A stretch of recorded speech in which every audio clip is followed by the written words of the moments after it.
Conor doesn't need to fight. He has everything. I respect the fact that he's coming back to fight so much because it shows that he's a fighter in his heart. You know, me, I got to a certain level and I decided to walk away. You know, Conor, he's back. It shows that he's still that fighter despite having so much success. I'm rooting for him. Proud of Conor. I'm a massive fan. I think I will be for the rest of my life. You know, he has had a lot of struggles, ups and downs, just like I have, but he always gets back on his feet, which is a huge example. But when you look at what's going on the betting lines, the people that are supposed to be in the know don't tend to agree. Right now, Max Holloway is a minus 450 favorite. Conor is plus 300. That is a crazy number. Let me get to the best fight odds, right? Has Max minus 385.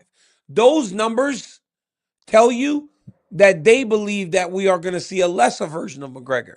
But I also believe that because Conor is who he is, he will want to present something better, mostly because he will want to prove the doubters wrong. Conor McGregor, if this video comes across his timeline and he hears this, that will then spark something in him to go, let me go. Yeah, I'm very interested to see what happens in that fight. Max definitely knocked me out, but I feel like I got that win back with the Ilya Topuria fight.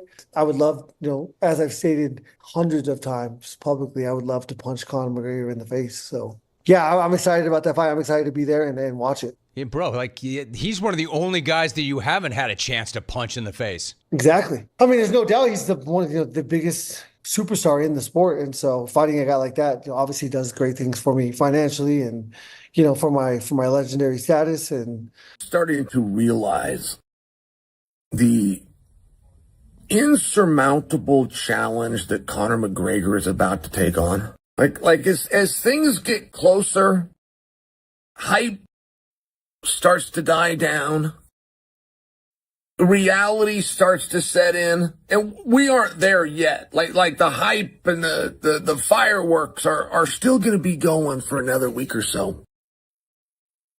But as we get closer and that starts to die down, I will tell you, I find what Conor McGregor is attempting to do to be inspirational.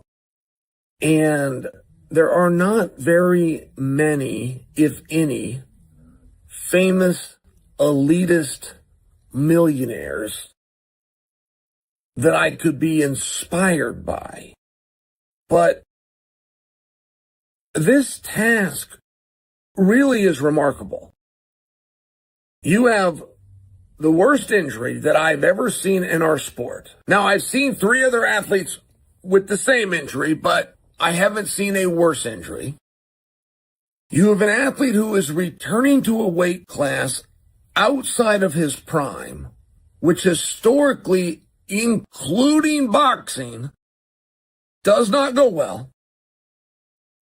And he's going into what I believe to be the hardest proposition in sport, which is this McGregor-Holloway fight, UFC 329. Who wins that, McGregor or Holloway? Whoever loses is bad.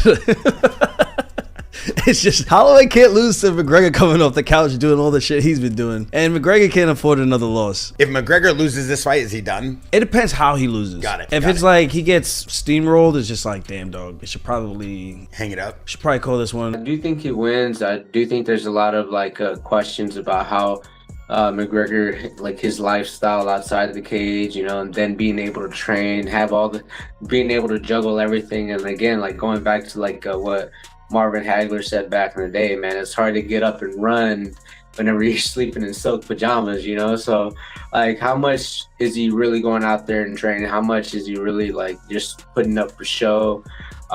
We won't know until the fight, and I like my chances with Holloway. Again, he's been way more active. He's been in the gym. And especially even in his last fight, he didn't take much damage. So for me, I'm thinking it's more of a Holloway win. And again, also he's one of my favorite fighters. So I'm definitely going Holloway. Again, I think he knocks him out. I don't think anyone can really argue and McGregor's hungry like he used to be? Is he hungry enough to be getting in the gym and doing the things he has to do, doing that hour of bag work, doing those hours of drilling? I don't know. And if I'm wrong, I'm wrong. But I believe Holloway's hungrier. I believe he's more locked in. And we got a big fight coming up. Conor McGregor taking on Max Holloway. How do you feel about that fight? Especially with Conor McGregor coming back, right? He's coming back into fighting. Once again, I feel he said that he needs it. He loves it. The sport of competition. Where he's fighting Max Holloway, Max has been in the paint. He's been grinding. He's been fighting his ass off. Said Conor. I think Conor's going to win because it's at welterweight. If it was at a lightweight, I would have. It's not just Conor too, but look at the excitement at 155 pounds. Like, it's back again. And particularly with Gaethje winning the belt. There's so many contenders now. Like, who's gonna be the lucky winner to get the next title shot? If Conor wins, we all know it's gonna go to Conor. But if Conor doesn't win, it could be Max Holloway, who beat Justin. It could be Charles Oliveira, or you give it to who everybody, the majority of the people actually want, in Arman Tsarukyan. And that would be the most deserving. My guy, listen. At this point, Justin can pick. Justin can pick. Okay, if Max does get it done, what is the point of the rematch? That's not a big enough fight. It's not a big enough high for me to top what I just did at the White House. I'm done. Oh, so really? So you're saying? Hold on, come on. Let me pause you there. So, if Conor does lose, there could be a reason that Justin Gaethje says goodbye to the sport of MMA.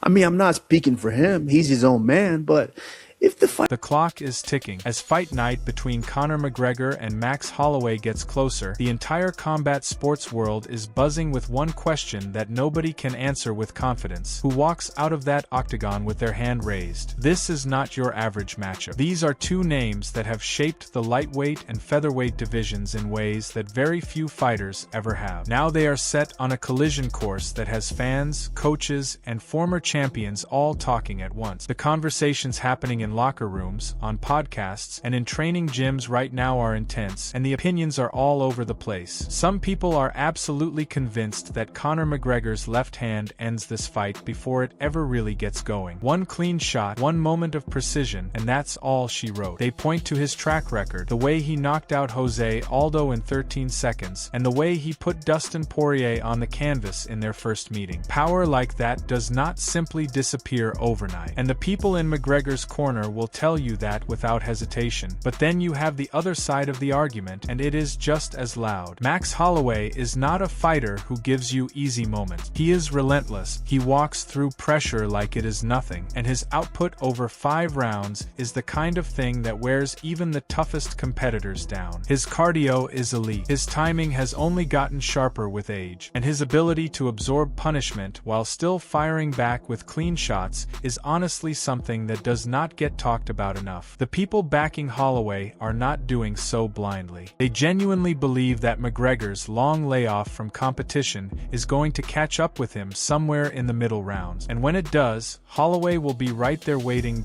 So, where do the experts actually land on this? One of the first predictions to really turn heads came from Brendan Schaub, and what made his take stand out was that he refused to go all in on either fighter. While plenty of analysts were willing to plant their flag firmly in one camp or the other, Schaub pumped the brakes and essentially said that there are too many unknowns to make a confident call. His reasoning was straightforward. McGregor has been away from the sport for a long time, not just months, but years. During that stretch, the world of MMA kept moving. New champions emerged, fight strategies evolved, and the game changed in ways that are subtle but very real. Stepping back into that environment after such a prolonged absence is never as smooth as people assume it is going to be. UFC, Schaub did not say McGregor cannot win. That is an important distinction. What he said was that nobody actually knows which version of McGregor will show up on fight night. Is it the version that knocked out Eddie Alvarez with absolute ease and made it look effortless? Or is it a fighter who is still shaking off the rust, still finding his rhythm, and still not quite back to the level that made him one of the most dangerous men on the planet? Until that first exchange happens inside the cage, Schaub argued that making a confident prediction either way feels more like guessing than analysis. That kind of measured thinking is rare during fight week, where everyone feels pressured to pick a winner and defend that pick at all costs. Schaub was willing to sit with the uncertainty, and a lot of fans respected that, even if they wanted a stronger opinion. Not everyone was willing to hold back, though. Henry Cejudo, the former two-division UFC champion